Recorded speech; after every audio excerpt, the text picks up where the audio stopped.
देखिए ये है यहाँ पर जो आक्रोश है, जो शिक्षक संघ है और बाकी लोग हैं उनके द्वारा यहाँ पर जो किया जा रहा है धरना प्रदर्शन, और इसकी वजह से जो है हल्द्वानी की रोडें जो है वो फिर से जाम हो गई हैं। तो हमारा एजुकेशन डिपार्टमेंट है वो अपना काम करने के बाद, पूरा सारी जिम्मेदारियाँ निभाने के बाद, स्कूल बंद करने के बाद, उसके बाद सड़कों पर उतर के आ गया है और 3:30 बजे करीब इन्होंने धरना प्रदर्शन स्टार्ट किया और ये विधिवत रूप से यहाँ पर एसडीएम कोर्ट में पहुँच चुके हैं। और 5 बजे का जो समय है निश्चित ज्ञापन देने का, और शांतिपूर्वक तरीके से ज्ञापन जो है उनको डीएम को या एसडीएम को इनको दिया जाएगा और उसके बाद ये धरना प्रदर्शन विधिवत रूप से समाप्त हो जाएगा।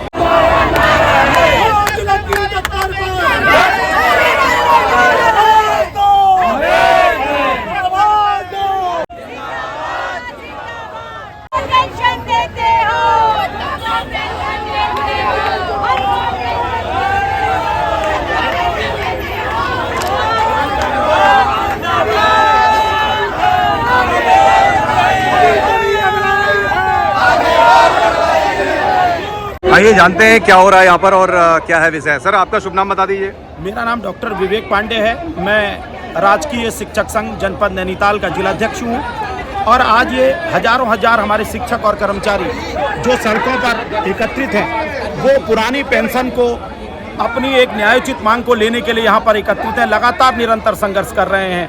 आज जब देश का सांसद, देश का विधायक मात्र एक बार बनने के बाद भी तमाम पेंशन का लाभ ले रहा है, तो आज कर्मचारी और शिक्षकों को यूं सड़कों पर उतरने पर मजबूर कर दिया जा रहा है। हम यूनाइटेड पेंशन स्कीम को पूरी तरह से अस्वीकार करते हैं और जब तक पुरानी पेंशन को समस्त कर्मचारियों और शिक्षकों पर लागू नहीं किया जाता तब तक ये आंदोलन इसी प्रकार से जारी रहेगा। अच्छा सर, अभी क्या प्रोग्राम है अभी आपका? जैसे यहाँ आप एसडीएम कोर्ट पे एकत्रित हुए हैं। इसमें एनएमओपीएस के तत्वाधान में विभिन्न कर्मचारी और शिक्षक संगठनों का प्रत्येक जनपद मुख्यालय में एक आक्रोश मार्च है। जो यूनाइटेड पेंशन स्कीम सरकार ने दी है उसे हमने अस्वीकार कर दिया है और हम पूरे जनपद मुख्यालयों, पूरे देश भर के आज एक साथ एक ही समय पर हम लोग एक आक्रोश रैली निकाल रहे हैं और आक्रोश रैली में डीएम, एसडीएम जो भी अधिकारी मिलते हैं उनके माध्यम से माननीय मुख्यमंत्री जी तक यह संदेश भेजा जाएगा कि हमें पुरानी पेंशन दी जाए।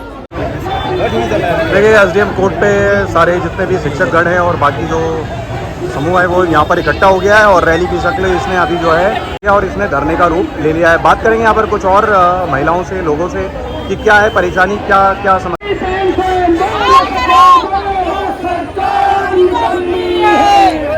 क्या कहना चाहते हैं आप? चाहते हैं कि हमको ओपीएस वापस मिले, जैसे सब लोगों को 2005 के बाद से बंद हो गई है तो फिर से सरकार को शुरू करनी चाहिए, क्योंकि और विभागों में तो मंत्री है तो सब 2-2 दिन पेंशन लेते हैं, लेकिन जो सरकारी कर्मचारी है वो 30-35 साल अपने बर्बाद करता है, लेकिन उसको बिल्कुल खाली हाथ रिटायर कर दिया जा रहा है, जो बहुत गलत नीति है सरकार की। और हमको यही है कि हमको पुरानी पेंशन वापस करें।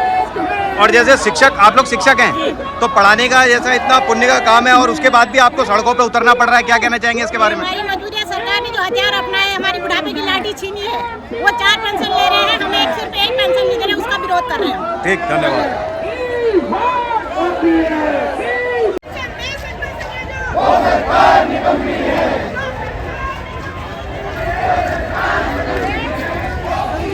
ये मैडम कुछ बोलना चाहेंगी, क्या है मामला? ये नई पेंशन जो है उसका विरोध चल रहा है। अच्छा। ओल्ड पेंशन मिलनी चाहिए, ये है। अच्छा। आप लोग कहाँ से हैं? हम हल्द्वानी से हैं। हल्द्वानी से हैं। आप लोग शिक्षक हैं, क्या हैं? अच्छा, आप लोग शिक्षक हैं, ठीक है। आप क्या कहना चाहते हैं? पुरानी पेंशन बहाली हो। ओके, ठीक। क्या कहना चाहते हैं आप? बिल्कुल बहाली होनी चाहिए भैया। अपना 8-8 पेंशन ले रहे हो, इतनी पेंशन खा रहे हो, तुम्हारे लिए तो खर्चा देश के लिए कम पड़ जा रहा है, हम लोग के लिए कम पड़ जा रहा है और अपने लिए नहीं हो रहा है। और अभी हाल ही में इन्होंने एक मंदिर बना रहे हो, मंदिर मस्जिद का मुद्दा उठा ले रहे हो, और जो इतने बुढ़ापे पे मरेंगे उसका बाप नहीं सोचते हो। सही बात है। और अभी हाल ही में इन्होंने अपनी भी तनख्वाहें और पेंशन बढ़ाई है। कितने भत्ते बढ़ा दिए, सारे भत्ते बढ़ाने में है ये। धन्यवाद।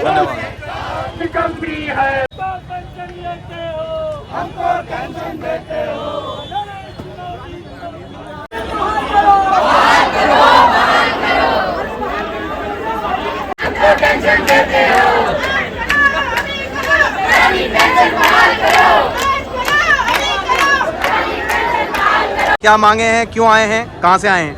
हम रामनगर ब्लॉक से शिक्षा विभाग हाँ, और हम इसके लिए आए हैं। ठीक है। हमें यही चाहिए, हमें ओल्ड पेंशन स्कीम ही चाहिए। सर क्या मांग है?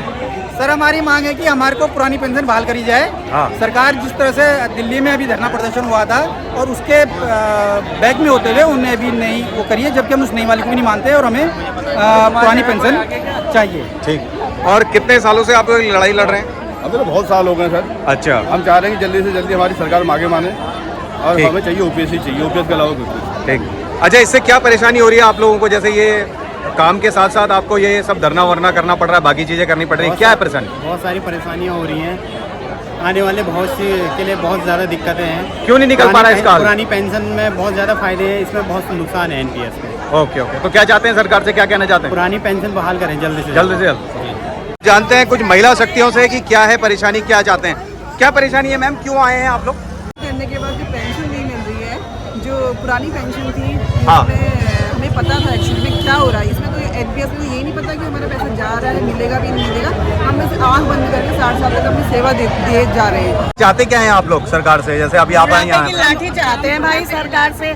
सरकार जैसे अपनी पेंशन ले रही है वैसे हमें भी दे दे, तो हमारा भी बुढ़ापा कट जाए, हमारे बच्चे घर से बाहर लात मार के ना निकाले ना आपको। अच्छा अच्छा, ठीक है। वो हम नहीं चाहते। आप भी शिक्षक हैं? हाँ बिल्कुल सर। हाँ बोलिए बोलिए। मैं ये कह रही हूँ, हमको सिर्फ ओनली ओपीएस चाहिए। अगर सरकार अपना क्यों नहीं ले रही एनपीएस यूपीएस? अपना तो ओपीएस ले रही, हमको ओपीएस नहीं दे रही। बुढ़ापे में हम क्या करेंगे? एनपीएस तो गलत है ही, यूपीएस और ज्यादा इससे खराब है, तो हमें ओपीएस चाहिए। क्या चाहते हैं सर, क्या क्यों आए हैं यहाँ पर? हम सर सिर्फ और सिर्फ हमको ओपीएस चाहिए, इसके अलावा हमारी और कोई डिमांड नहीं। कोई डिमांड नहीं है? कोई डिमांड नहीं। आप कहाँ से आए हैं सर? धारी ब्लॉक से। धारी ब्लॉक से आए हैं। ठीक। काम पर कितना असर पड़ रहा है ये जो आप एक्स्ट्रा आपको करना पड़ रहा है, धरना प्रदर्शन बाकी चीजें? नहीं, मानसिक तनाव से बना रहता है। मानसिक तनाव और बना है, शैक्षिक गतिविधियों में अवरोध हो रही है। ठीक।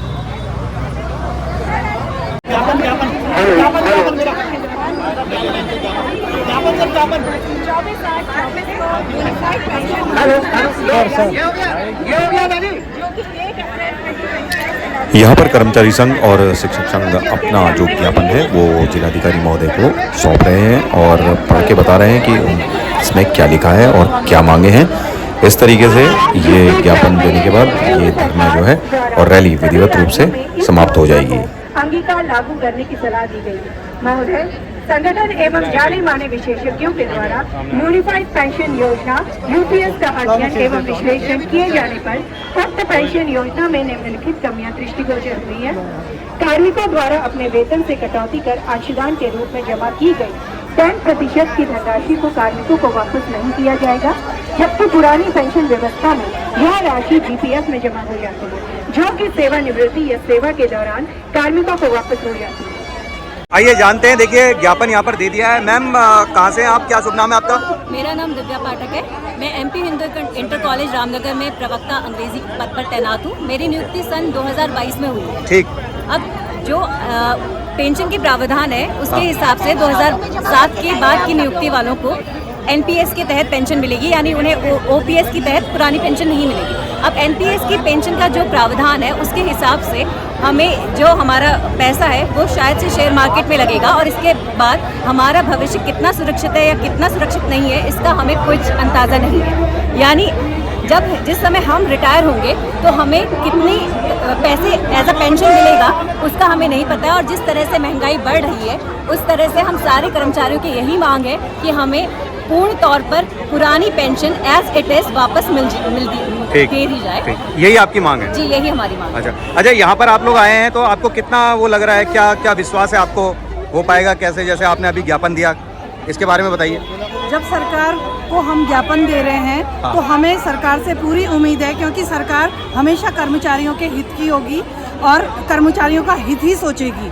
जहाँ तक हमारा विश्वास है उनको करना चाहिए, कर्मचारियों की जायज़ मांग है, क्योंकि आजकल वृद्धावस्था में बच्चे भी नहीं पूछते अगर हम पे पेंशन नहीं होगी तो ये हमारी मांग है कि हमारा मांग को ये सरकार जरूर पूरी करे। ठीक, धन्यवाद। देखिए यहाँ पर टीचर हैं, क्या कहना चाहेंगे जो अभी आपने ये ज्ञापन दिया है, कितना आश्वस्त हैं इससे? हम 100% आश्वस्त हैं कि ओल्ड पेंशन लागू होगी और अगर यहाँ से नहीं हमारी बात सुनी जाती है तो हम संसद तक पहुँचेंगे। ठीक अपने सर, समूह के साथ। आप कहाँ से आए हैं सर? हम रामनगर से आए हैं। रामनगर से आए, ठीक। आइए जानते हैं कुछ यहाँ पर महिलाओं से कि मैम क्या शुभ नाम है आपका? जी मीना बलियाल। अच्छा, और आपका? मैं रश्मि पांडे। आप कहाँ से हैं मैम? मैं हूँ वैसे बेसिकली हल्द्वानी से, लेकिन मैं जीजीआई से रामगढ़ में पोस्टेड हूँ। अच्छा, तो क्या कहना चाहते हैं आप जो अभी आपने यहाँ पर ये धरना प्रदर्शन किया, फिर उसके बाद आपने ये जो एक ज्ञापन दिया, तो कितना आश्वस्त है, क्या कहना चाहते हैं? हमारा सरकार से एक ही नारा एक ही है कि जैसा सबके साथ व्यवहार हो वैसे ही एक के साथ हो। जैसे वो अपनी पेंशन लेती हैं, पुरानी पेंशन, वैसे भी हमको पुरानी पेंशन दे। मेरा नाम जानकी अधिकारी है और मैं उधम सिंह नगर में कार्यरत हूँ। ठीक, तो क्या कहना चाहेंगी जो अभी आपने ज्ञापन दिया उसके बारे में? इस सरकार को पुरानी पेंशन अवश्य लागू करनी चाहिए, क्योंकि पुरानी पेंशन जो है वो बुढ़ापे का सहारा है। अगर पुरानी पेंशन मिलती है तो सभी लोग आराम से खुशी खुशी जीवन जिएंगे। तो ये जो कार्यक्रम था आपका, इससे कितना आश्वस्त है आज के कार्यक्रम से कि क्या कोई कितना असर पड़ेगा इससे? आश्वस्त तो हम थोड़ा सा है, क्योंकि हम बहुत टाइम से संघर्ष कर रहे हैं, रैलीज कर रहे हैं, तो हमने देखा कि एनपीएस से यूपीएस पे सरकार आ गई है, यूनिफाइड पेंशन। और तो अगर वो यूपीएस पे आ गई, इसका मतलब कुछ तो मतलब अवेयर हो आएगी ओल्ड में, क्योंकि उनको पता है कि जितने भी सरकारी कर्मचारी हैं, शिक्षक हैं, वे बहुत आक्रोश में हैं। तो अगर वो यूपीएस में आई है तो हमें एक उम्मीद की किरण नजर आती है कि वो जरूर एनपीएस से यूपीएस में आई है, यूपीएस से ओपीएस में अवश्य है। ठीक, आइए मिलते हैं मैम से। मैम शुभ नाम क्या है आपका? मैं जिलाध्यक्ष एनएमओपीएस नैनीताल। ठीक ठीक, तो आप ये बताइए जैसे आज का जो कार्यक्रम था, इसमें कितना आश्वस्त हैं आप और क्या क्या चाहते हैं, क्या कहना चाहते हैं सरकार से? देखिए, आश्वस्त तो हम तब होंगे जब सरकार तक हमारी आवाज़ पहुंचेगी और सरकार कुछ करेगी। क्योंकि जो सरकार ने हमें एक झुंझुना ओपीएस यूपीएस थमाया एनपीएस के बाद, तो कहीं ना कहीं जब हमारी आवाज़ ऊपर तक पहुंची और जब हमने संघर्ष किया, उसके बाद उन्होंने एक बीच का रास्ता निकालने की कोशिश की, लेकिन हम फिर भी ओपीएस के लिए लगातार संघर्षरत हैं और हम चाहेंगे कि सरकार हमें केवल ओल्ड पेंशन ही दे। ठीक, अच्छा मंडल अध्यक्ष जी से बात करते हैं थोड़ा सा। सर क्या कितना आश्वस्त हैं आज के प्रोग्राम से? देखिए सर, अभी जब शुरू में आंदोलन ये शुरू हुआ था 2017 में, उस समय लोग कहते थे पूरे भारत में कि ये आंदोलन सफल नहीं होगा। ठीक, लेकिन उस समय से हमने लगातार ये आंदोलन जारी रखा है। आज जो है पूरे भारतवर्ष में ये आंदोलन पीक पर है। कई राज्यों में हमारा जो है पेंशन ये शुरू हो भी चुका है। और ये जो आंदोलन आगे बढ़ते रहेगा, हमें पूरी उम्मीद है कि बहुत जल्दी जो है सरकार इस पर निर्णय लेगी। फिलहाल आपने देखा होगा कि पहले जो एनपीएस है, एनपीएस की जगह पर अभी यूपीएस आ गया। यूपीएस के बाद बदलना पड़ेगा इनको, ओल्ड पेंशन देना पड़ेगा, क्योंकि जितने भी हमारे देखेंगे अगर जितने भी नीति नियंता है, विधायक हैं, सांसद है, ये स्वयं ओल्ड पेंशन लेते हैं और दूसरों को समझाते हैं, कर्मचारियों को, शिक्षकों को समझाते हैं कि जो एनपीएस है बहुत बढ़िया है, लेकिन अपना खुद नहीं लेते। अगर बढ़िया पेंशन है तो खुद क्यों नहीं लेते हैं? सही बात। तो हमारा जो आंदोलन है तब तक जारी रहेगा जब तक पेंशन, पुरानी पेंशन नहीं मिलता। राष्ट्रीय आह्वान पर जैसे हमने आज का आंदोलन किया, आज का धरना प्रदर्शन किया, रैली करी, आक्रोश रैली, आक्रोश रैली के माध्यम से सरकार को चेताना चाह रहे हैं कि शीघ्र ही वो नींद से जाग जाए और पुरानी पेंशन बहाल करे। अन्यथा की स्थिति में हम जो है आंदोलन को उग्र बनाने को मजबूर होंगे। कहीं ना कहीं हमारा राष्ट्रव्यापी आंदोलन चल रहा है और अधिकारी, कर्मचारी सभी परेशान है इस नई पेंशन और यूपीएस से। और क्या मैसेज देना चाहते हैं आप जो आपके साथीगण जो आप किसी कारणवश आज नहीं आ पाए? हम उनसे यही कहना चाहते हैं कि ये लड़ाई केवल मेरी नहीं है, हम सबकी है, हमारे भविष्य की है, हमारे बुढ़ापे की छड़ी है और हमारे बच्चों की लड़ाई है। तो ये ना सोचे हमारा ये काम है, वो काम है, प्रायोरिटी हम ओपीएस एक दिन, मात्र एक दिन आप लोग इस ओल्ड पेंशन के लिए निकालिए। बस यही मेरा उनसे निवेदन है, क्योंकि निवेदन तो नहीं कहूँगी बट उनको भी आना चाहिए। और अगली बार के ओल्ड पेंशन की अगर नहीं होता है तो हम फिर से उनसे अनुरोध करेंगे कि कृपया करके वो लोग इस आंदोलन में हमारे साथ हैं। Thank you.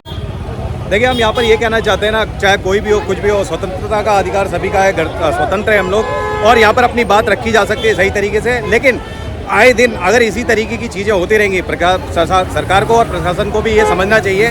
ये देखिए मेरे पीछे जाम की स्थिति बन गई है, तो ये जाम की स्थिति क्यों बन पा रही है? जो आम जनमानस है उसको इसकी दिक्कतें, उसको ये सब चीज़ें क्यों झेलनी पड़ रही हैं? तो ये क्वेश्चन भी सरकार की जहन में जाना चाहिए कि क्यों इस तरीके की चीज़ें यहाँ पर होती हैं। आए दिन प्रॉब्लम क्रिएट होती हैं, प्रॉब्लम शुरू हो जाती हैं। हर कोई विभाग, हर कोई डिपार्टमेंट अपनी अपनी तरीके से धरना और बाकी चीज़ें करता है, तो इसको सरकार को तुरंत संज्ञान में लेना चाहिए और जनमानस, जो आम जनमानस है, उसको इन चीज़ों से दिक्कतें ना हो, उसके लिए कुछ ना कुछ प्रयास करने चाहिए।